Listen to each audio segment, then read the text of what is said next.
hear the answer, John? Senator Paul, you don't want to hear the answer. You just want to hear the insult. You used your time on something else. Senator Paul, you're not interested in an answer. John, Do a deal. Senator Paul, the budget deal crafted by Speaker Boehner and passed by the House today makes cuts in entitlement programs, Medicare and Social Security disability, which are the very programs conservatives say need cutting to shrink government and solve our country's long-term budget deficit. Do you oppose that budget deal because it doesn't cut those programs enough? No, I oppose it because you're taking money from the entitlement and then spending it immediately on other items. That's what they're doing. They're taking money from Social Security and they're going to spend it on the military and they're going to spend it on domestic spending. Here's the thing. When you look at raising the debt limit, it should be leverage to try to reform government.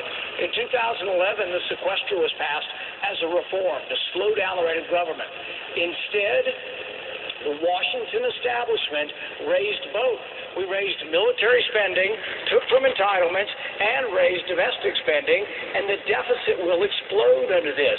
This is the unholy alliance that people need to know about between right and left. Right and left are spending us into oblivion. We should use the debt ceiling as precisely designed to force upon them budgetary reform. Senator, if what you just said is true, why did Speaker Boehner craft this deal, and why did Paul Ryan, who has a strong reputation for fiscal discipline, vote for it? Well, that's the real question. Is there going to be any change in the House with new leadership? I frankly don't think there will be much change, because I think what's going to happen is you're going to get more of the same.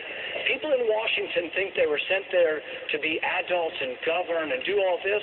Well, you know what I'm worried about? Not keeping the government open. I'm worried about bankrupting the American people. We're borrowing $1 million a minute. That is important, and that's what we have to contrast. Keeping the government open and continuing to borrow $1 million. John, thank you, Senator. John.